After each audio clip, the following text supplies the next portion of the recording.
friends, and welcome to the second episode of I Have the Power.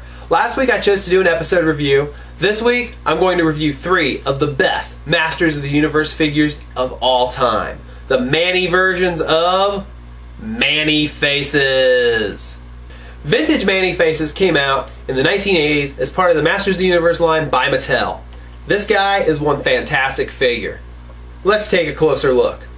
Dun dun dun dun dun dun dun dun dun dun dun dun dun dun dun dun dun.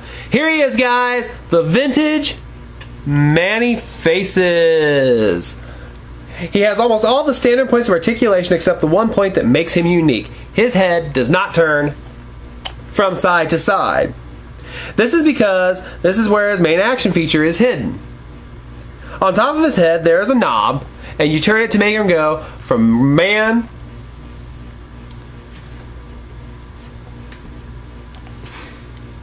to robot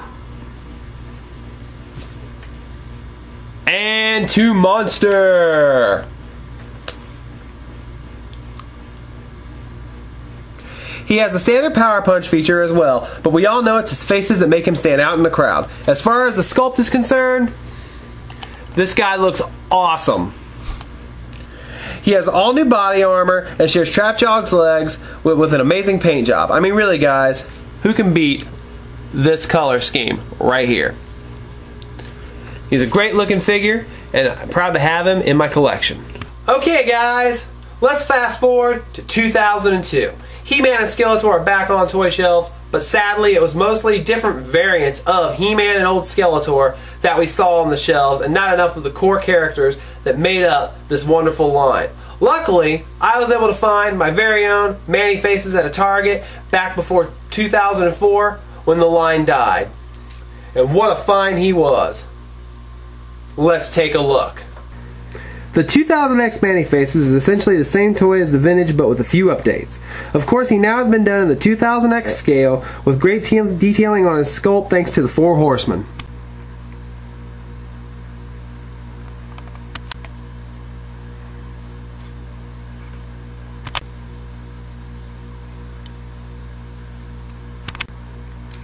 Everything has such an awesome anime style look with the same great color scheme as the very first Man-E-Faces.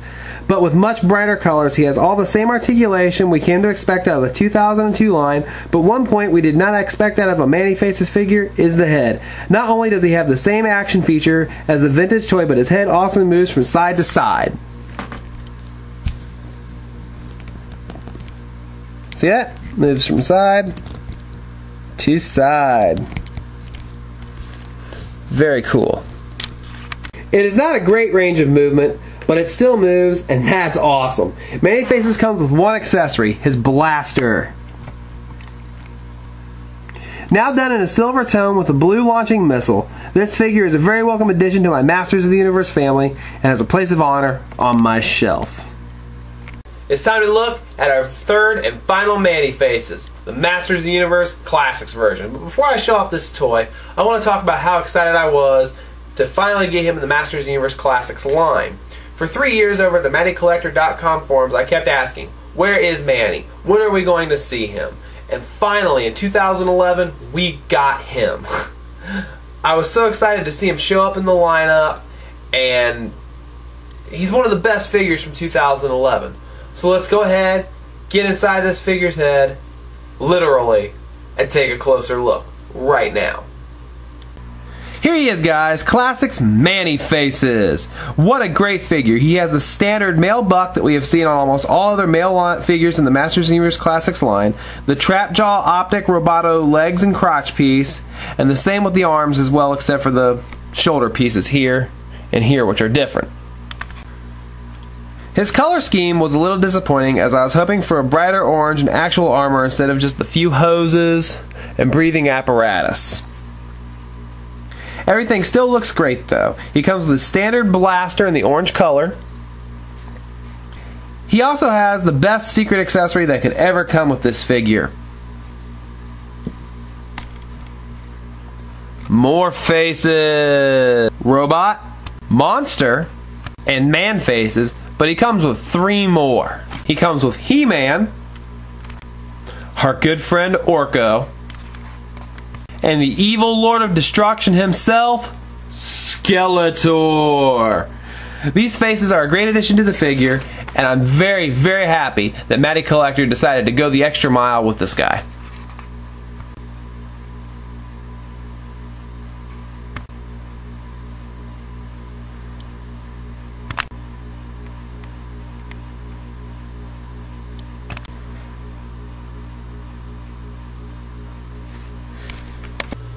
Overall, I just can't decide on one figure that is the absolute best.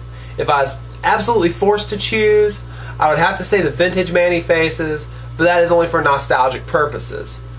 They are all great and wonderful figures for any Masters of the Universe collector to own, and I am personally very happy to have all three of them in my collection. And I just wanted to say, here as we're wrapping up this second episode of I Have the Power, that I'm really thankful to all my fans who have been watching my video blogs for 2 weeks. And for those of you who have been keeping up with the comics for the past month or so, the website's really starting to take shape and I'm really happy with it. And I just wanted to thank all my fans for just all their support. Thank you so much again, guys. Good journey. Oh, hi guys. In last week's episode, you may have noticed that I stumbled over myself a lot. That's because I did not write a script.